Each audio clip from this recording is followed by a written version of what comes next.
Hello students, Jinali Shah welcomes you on behalf of Saraswat International Academy. Today we will begin with the next part of our chapter Human Reproduction. In the last lectures we have studied regarding the male reproductive system, female reproductive system, as well as we have also studied the process of spermatogenesis, which is related to the formation of the sperms.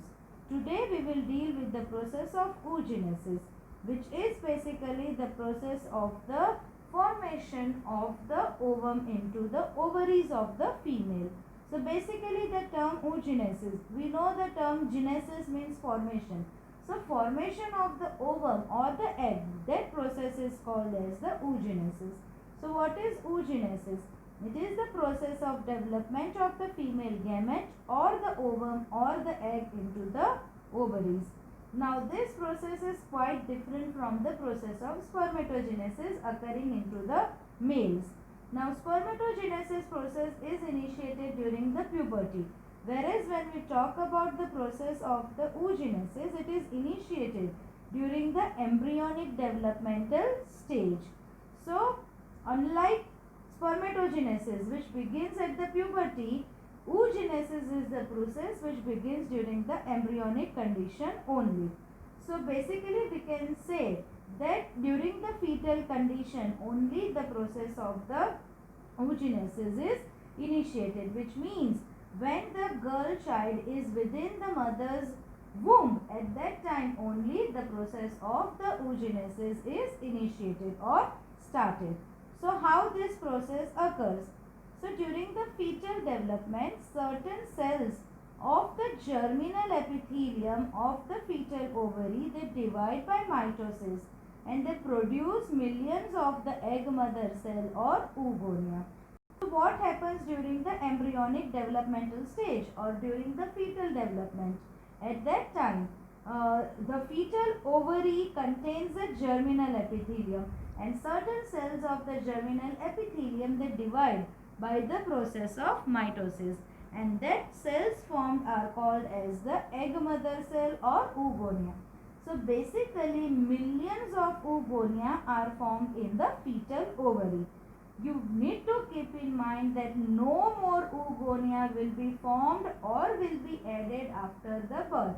That means that the oogonia are formed only at the time of the fetal development. After birth, no more oogonia will be formed or will be added. So, no more oogonia are formed or added after the birth. Now, what happens in the oogonia? So, the oogonial cells, they start dividing and enter into the prophase 1 of the meiotic division 1 to form the primary oocytes, which are temporarily arrested at this stage. What does that mean? So the oogonia, they start dividing, but that division is not a complete division. They divide up to which stage? Basically they undergo meiotic division, and this meiotic division is up to the prophase 1 of meiosis 1. We all know that the meiosis process is divided into two, meiosis 1 as well as meiosis 2. So the oogonia formed, they start dividing and they enter into the prophase 1 of the meiotic division 1, and the cells which are formed are called as the primary oocyte. Now further division does not take place. So here the cell division is arrested for certain period of time. So this is called as the first resting phase. That is, here the cell division is arrested, or you can say the cell division stops. At which stage? So oogonia, they divide and enter into the prophase 1 of meiosis 1 and they form the primary oocytes. And at this stage the cell division is temporarily stopped. This phase is called as the first resting phase. Now what happens to the primary oocytes? Now this primary oocytes, they get surrounded by a single layer of the granulosa cell. So here primary oocyte is formed and this primary oocyte gets surrounded by the certain granulosa cells, and the structure which is formed is called as a primary follicles. In the next part, we will see how the various follicles are formed. So students, the primary oocyte which is formed, it gets surrounded by the certain layer, single layer of the granulosa cell, and the structure which is formed is called as the primary follicle. Students, keep in mind that primary follicle is different from the primary oocyte. What is a follicle? So primary oocyte surrounded by the follicular cells, or also called as the granulosa cells, that is called as the primary follicles. Now, the large number of follicles degenerate during the period from birth to puberty. Now, there are we know that millions of the oogonia cells are formed, and oogonia, they form the primary oocytes, which later develops the primary follicles. Now, from the period of birth to puberty, large number of the follicles, they degenerate. So we can say at the puberty only 80,000 follicles are left in each ovary. Now see the number. You know that millions of oogonia are formed in the fetal ovary, and at the time of puberty only 60,000 to 80,000 follicles are left in each ovary. The reason is from period of birth to puberty, large number of the follicles, they degenerate. Now, this primary follicle, it gets surrounded by many more layers of the granulosa cell. Now we know that primary oocyte, it got covered or it got surrounded by single layer of granulosa cell. The structure formed was the primary follicle. Now what happens to the primary follicles? It gets surrounded by few more layers of the granulosa cell. Apart from that, it also develop the theca. Basically, theca is a layer, a box-like structure, and the structure which is formed is called as the secondary follicle. So, the primary follicles, by developing the more granulosa layer and a theca layer, gets converted into the secondary follicles. What secondary follicles will contain in the center? It will contain in the center the primary oocyte. Now, this secondary follicle gets transformed into tertiary follicle. How that is possible? So, a fluid-filled cavity which is called as the antrum, it develops into the secondary follicle. So, secondary follicle will develop a cavity within itself, and that cavity is a fluid-filled cavity called antrum. And by the development of the antrum, the secondary follicle gets converted into a tertiary follicle. Now, in the secondary follicle, theca layers have developed. So, in this tertiary follicle, this theca layer are properly organized into the inner theca interna and the outer theca externa. So, theca layer gets properly organized into two layers. Inner thecal layer is called as the theca interna, and outer thecal layer is called as the theca externa. So what is a tertiary follicle? Tertiary follicle is a structure where in the center will be the primary oocyte, then granulosa cells layer will be there. In the granulosa cell layer, a fluid filled cavity called as the antrum will be developed, and the theca, that is the outer layer, it gets converted into theca externa and the theca interna. Now what happens? After the formation of the tertiary follicle, we know that within the center part of the tertiary follicle, what is present? Primary oocyte is present. So at that time, after the formation of the tertiary follicle, the primary oocyte which is present within the tertiary follicle, it grows in size and completes the first meiotic division to form the secondary oocyte and the first polar body. Now we know that the first meiotic division was arrested at a particular stage, And it was arrested at which stage? It was arrested at the stage of the primary oocyte. Now what happens? After the formation of the tertiary follicle, whatever primary oocyte is present within it, it will grow in size, and then it completes the first meiotic division which was arrested at that stage, and it results into the formation of the secondary oocyte and the first polar body. Now here the cytoplasmic division is incomplete. What do you mean by that?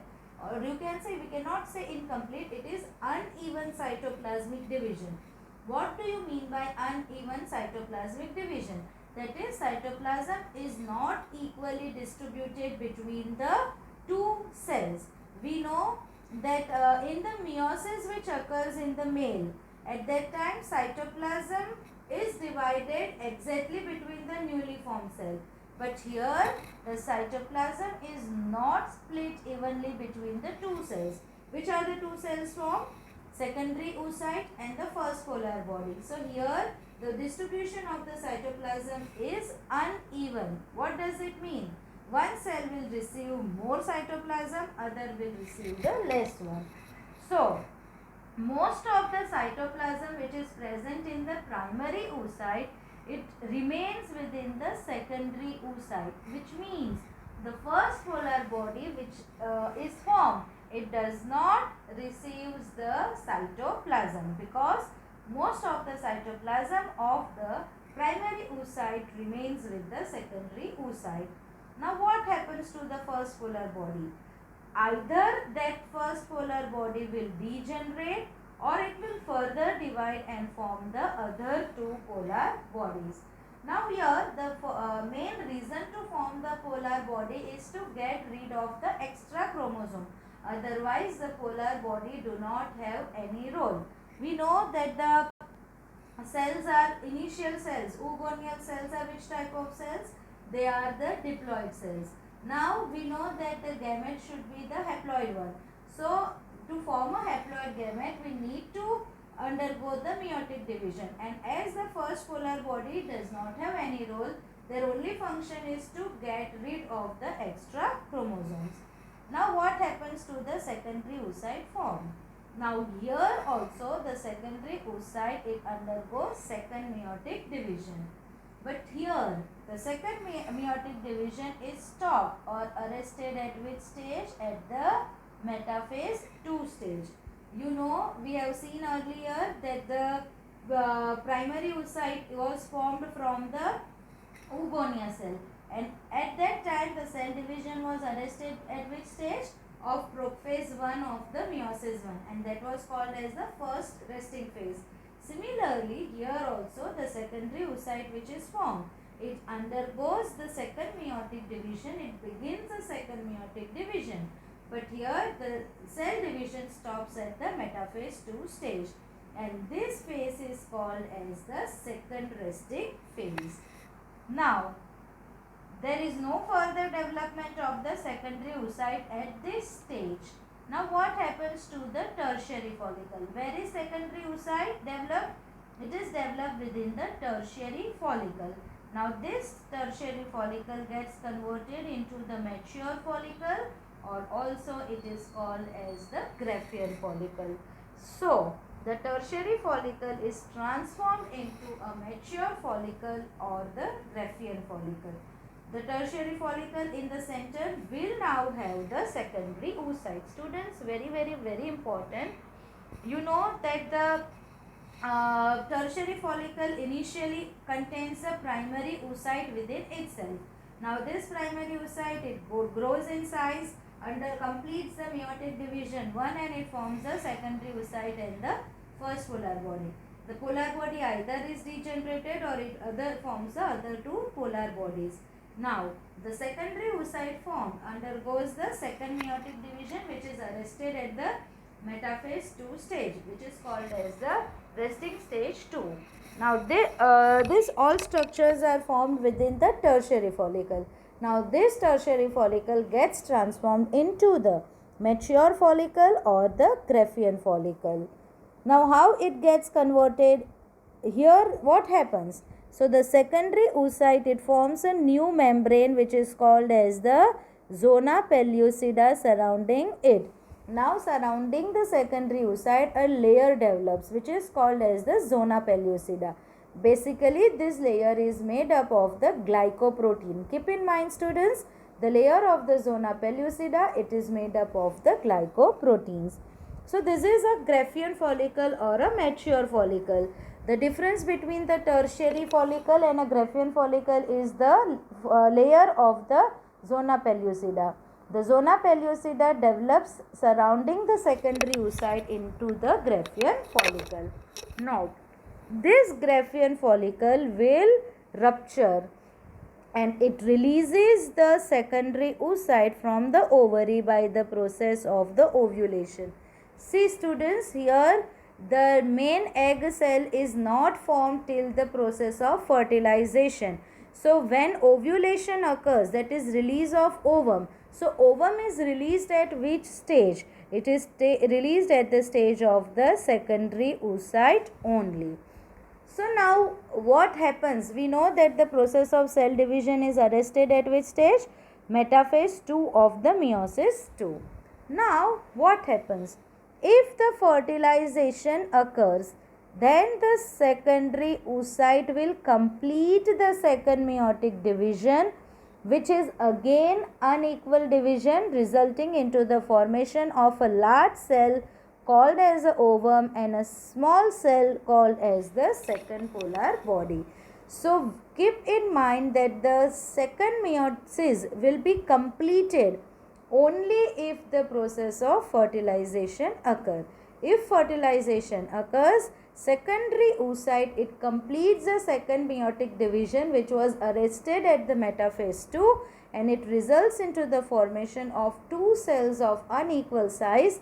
The larger one is called as the ovum and the smaller one is called as the second polar body. The polar body, again it will be degenerated. So second polar body will degenerate. If fertilization does not take place, what will happen? The second meiotic division is never completed. Very, very, very important. If the fertilization is not taking place, the meiotic division is never completed and whatever secondary oocyte is released, that will be degenerated or it will disintegrate. So we can say at the end of oogenesis, each primary oocyte gives rise to only one ovum. Very, very important. Whereas in the spermatogenesis, we know that the primary spermatocyte, one primary spermatocyte give rise to the 4 sperms. Here only one egg cell will be formed from a primary oocyte. So in the females, ovulation occurs at the stage of the secondary oocyte. Basically, the mature egg is not released, but it is a secondary oocyte which is released at the time of the ovulation. Meiosis 2 will be completed only if the fertilization occurs. If the fertilization does not take place, never ever the process of meiotic division 2 will be completed into the females. So here diagrammatically you can see the process of the oogenesis.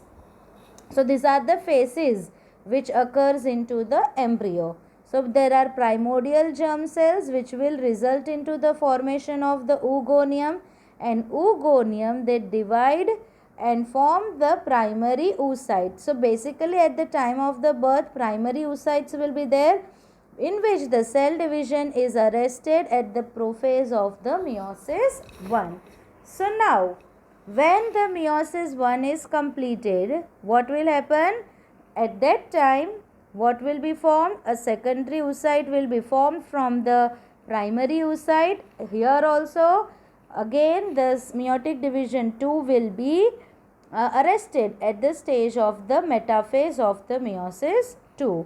So now when the primary oocyte divides, or when that cell division is completed, it results into the formation of the first polar body and the secondary oocyte. Now at the stage of the secondary oocyte, ovulation will occur. Now, if the ovulation occurs and if the fertilization takes place, that is entry. What is fertilization? Fusion of the male gamete and the female. So, if the sperm enters into the secondary oocyte, the meiosis 2 will be completed and it results into the formation of the two cells. One is the egg, which is the large ovum fertilized egg, and then the second polar body. Here also you can diagrammatically see the oogenesis as well as how the follicle development take place. So oogonium, it forms the primary oocyte in which the process of the cell division is arrested at prophase 1, and this process occurs at the time of the embryonic development. Which follicles are formed? Here the follicles are basically called as the primordial follicle.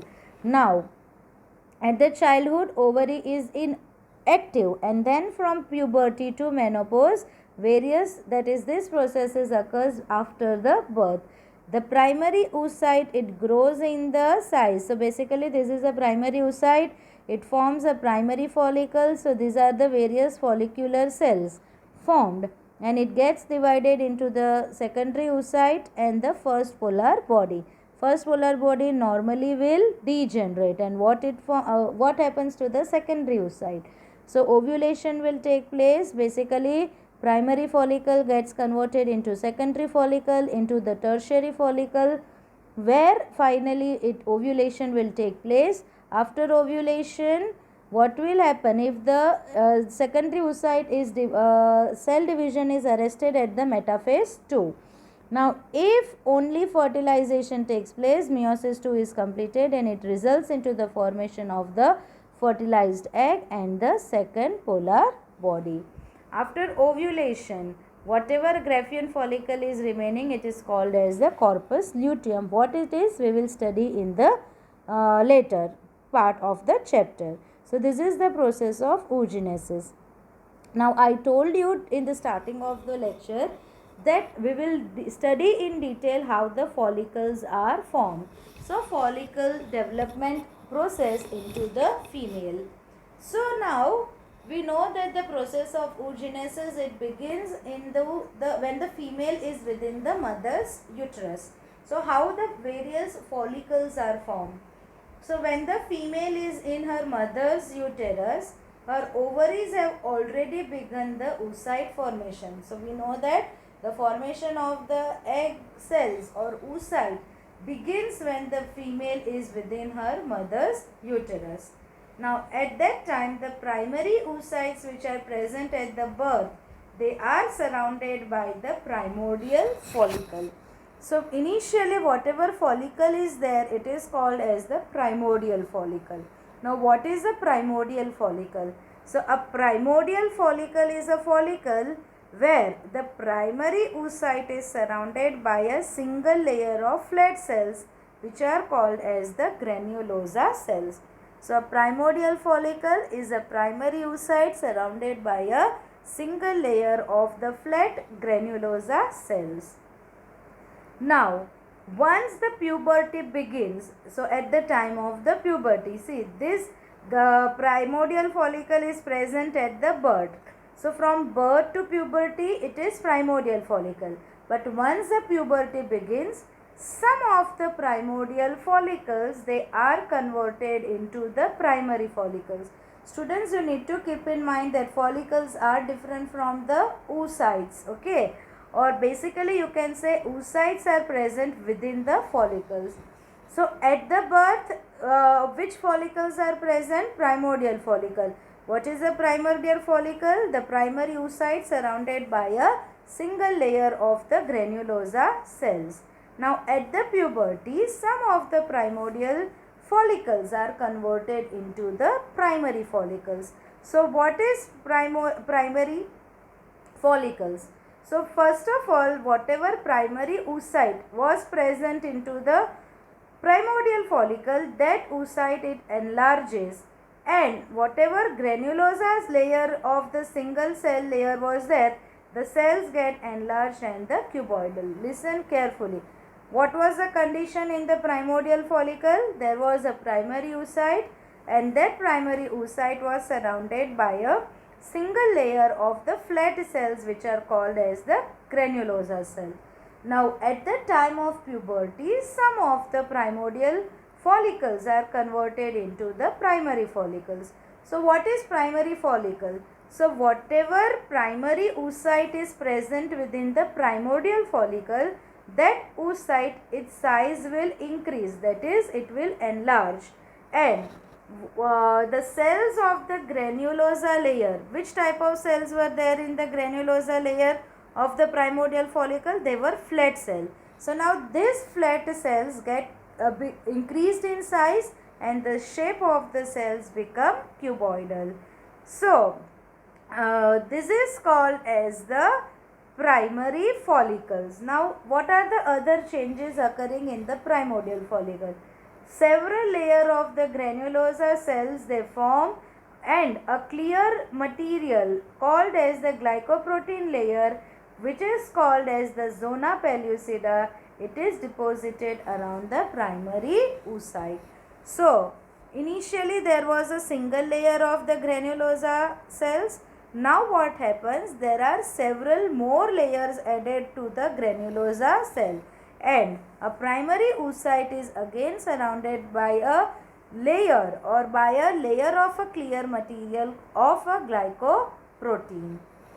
Now approximately about every 28 days, hormonal changes stimulate some of the primary follicles to develop. So every 28 days, after every 28 days, alternately in the ovaries, each ovaries, due to the hormonal changes, certain primary follicles they continue to develop, and they continue to develop into what?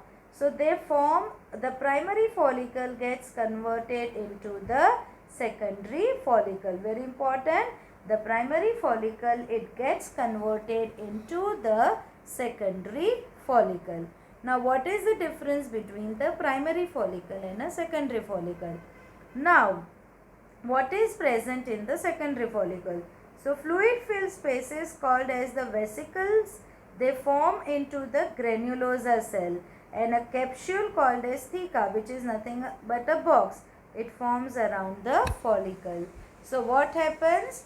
The primary follicle gets converted into the secondary follicle. How? So into the granulosa cells, fluid filled spaces which are called as the capsules, they develop, and the fluid filled spaces which are called as the vesicles, they develop into the granulosa cells, as well as capsule, or also called as the theca layer, is formed around the follicle. So this is how the primary follicle gets converted into the secondary follicle. So theca cells basically they surround the outermost follicle layer. We know that in the center is the oocyte. This oocyte is surrounded by several layers of the granulosa cell. Inside the layer of the granulosa cell, there is a fluid filled spaces called as the vesicles, and the outermost layer of the granulosa cell gets covered by the theca cells, and this theca layer gets differentiated into two layers. The outer thecal layer is called as theca externa, and the inner thecal layer is called as the theca interna. So this is how the primary follicle develops into the secondary follicle. So what are the changes occurring into the primary follicles? So the granulosa cell develops the fluid filled spaces which are called as vesicle, and the outermost layer of the follicular cells get covered by the thecal layer, which are external thecal layer is called as theca externa, and internal thecal layer is called as the theca interna. Students, one thing we need to know is the whatever follicular cells are there, or whatever granulosa cells. What are granulosa cells? The cells surrounding the oocyte, they are called as the granulosa cell or follicular cell. Their main function is the secretion of the estrogen, and estrogen is one of the most important female hormone. Now these secondary follicles get converted into tertiary follicle. So what are the changes occurring into the secondary follicle? So the secondary follicle, it continues to enlarge, and when the fluid-filled vesicles fuse to form a single fluid chamber which is called as the antrum, then the follicle is called as the tertiary follicle. Now we know that in the secondary follicle, what was developed? So fluid filled spaces were developed, and what were that spaces called as? They were called as the vesicles. Now these all vesicles, they will fuse with each other and they form a single fluid filled cavity called as the antrum. So by the development of the antrum, we can say that the secondary follicle gets converted into the tertiary follicle.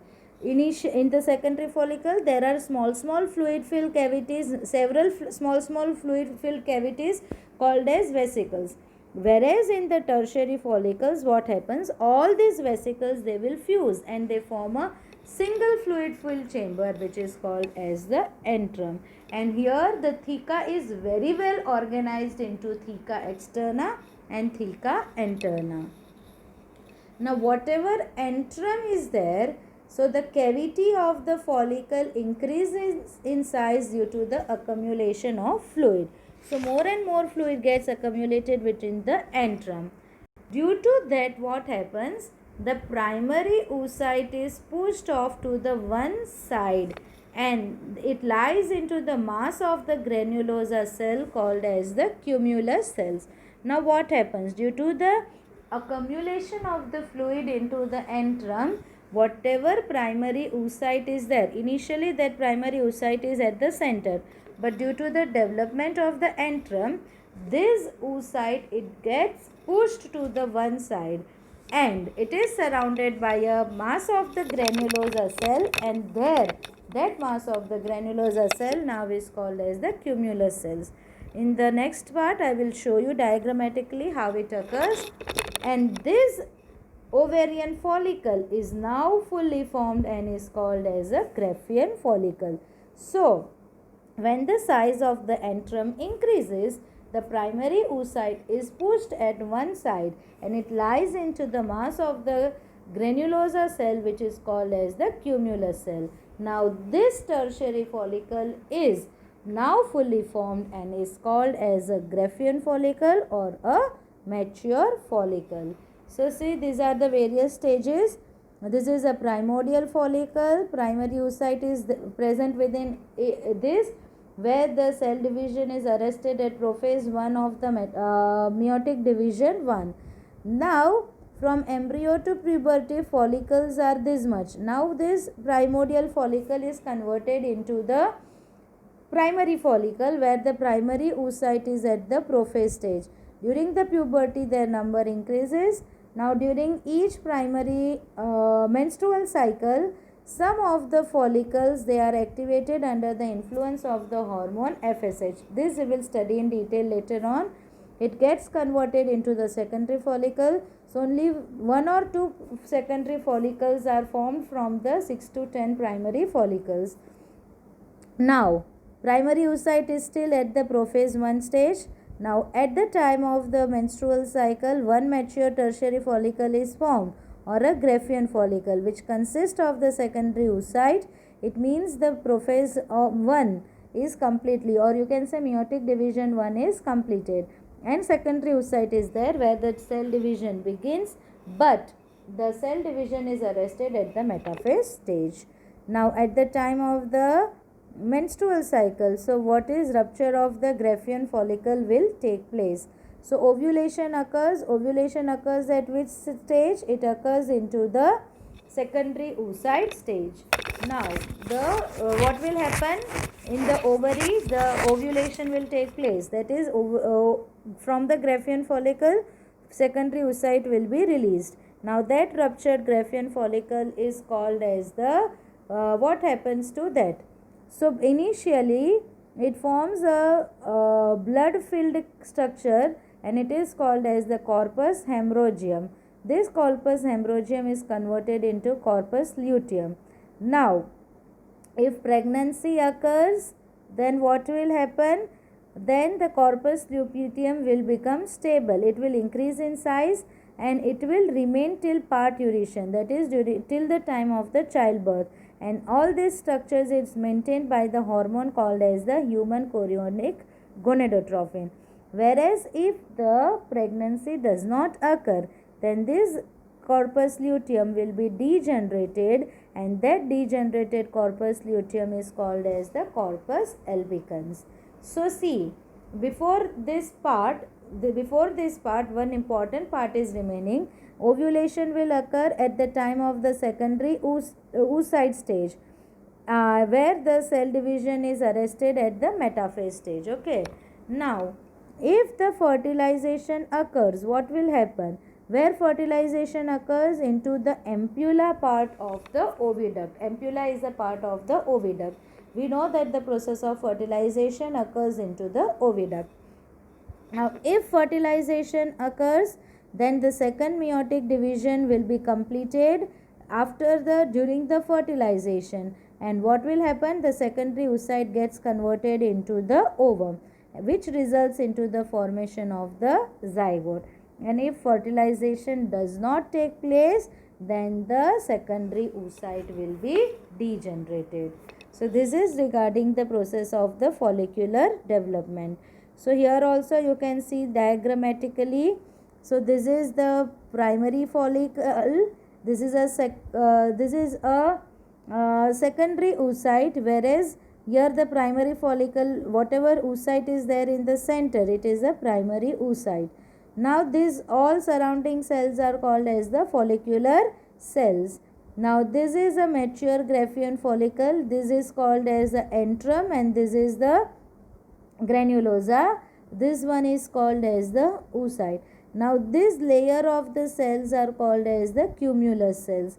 Now ovulation will occur, that is ovum will be released, and this ruptured follicle is called as the corpus luteum. This is a fully developed corpus luteum, and finally this corpus luteum, if it is not stable, it will be degenerated and get converted into the corpus albicans.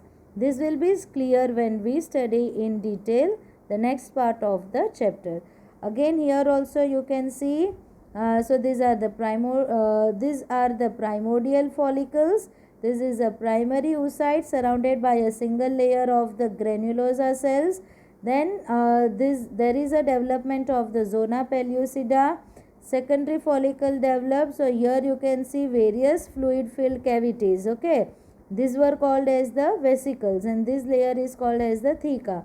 Now what happens in the tertiary part or into the mature Graafian follicle? So you can see all these cavities, they fuse and form a single cavity, which is called as the antrum.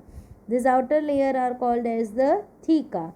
And see, this primary oocyte, it have pushed to the one side, and this layer of the cells are called as the cumulus cells. Now ovulation occurs, release of the egg cell will take place. Now this is called as the corpus luteum, and this degenerated corpus luteum is called as the corpus albicans. So now what is how the corpus luteum will be formed? So after we know that after ovulation, so after 13 days of the menstrual cycle we will be dealing into the next lecture. So after 13 days of menstrual cycle, normally on 14th day, when we consider ideal cycle of 28 days. So on 14th day of the menstrual cycle, the Graafian follicle is ruptured and egg will be released. Egg is released at which stage? It is released at the stage of the secondary oocyte. So before ovulation, the inner side of the follicle is avascular, that is it does not contain the blood vessels. So before ovulation, the follicle towards the inner side, it is avascular.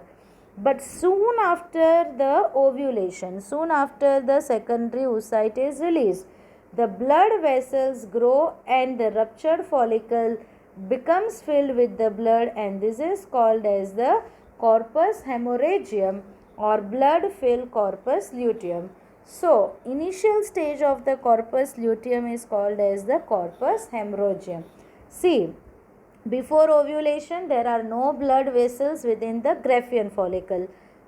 Very immediately after the ovulation, what will happen? The blood vessels, they grow into the ruptured Graafian follicles, and these ruptured Graafian follicles become filled with the blood. That is called as the corpus hemorrhagium. Now, the granulosa cells of the ruptured follicle, we know that already. Now it consists of only granulosa cell because the secondary oocyte have been already released. So these granulosa cells, they proliferate, they increase in number, and these cells become yellow due to the accumulation of the pigment called as the lutein.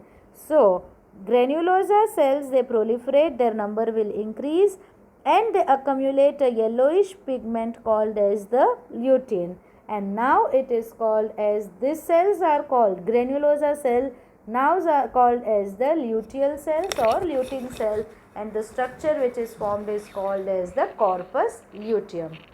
And the function of this lutein cell is to secrete the progesterone.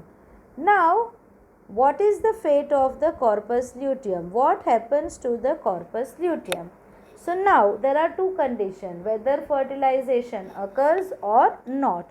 So if fertilization and pregnancy occurs, then the corpus luteum will become stable for the next 9 months.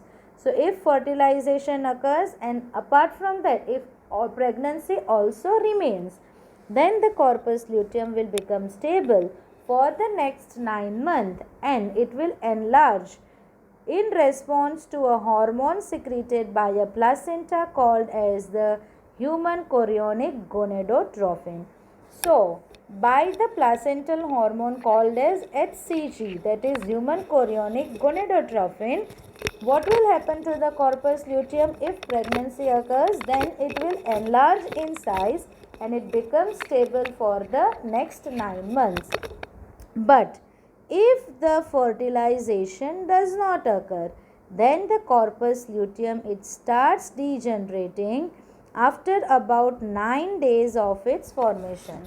So after the 9 days of formation, basically finally it will get degenerated. So at the 23rd day of the menstrual cycle, the corpus luteum will degenerate, and that degenerated corpus luteum is called as corpus albicans. So if fertilization and pregnancy remains, then corpus luteum will become stable, it will enlarge in size, and it becomes stable for next 9 months, that is till the pregnancy remains, under the influence of the placental hormone called as HCG. But if the pregnancy does not occur, then the corpus luteum, it starts degenerating after about 9 days of its formation, that is at about 23rd day of the menstrual cycle it will be degenerated, and that degenerated corpus luteum is called as the corpus albicans. So this is the end of our lecture. Thank you, students.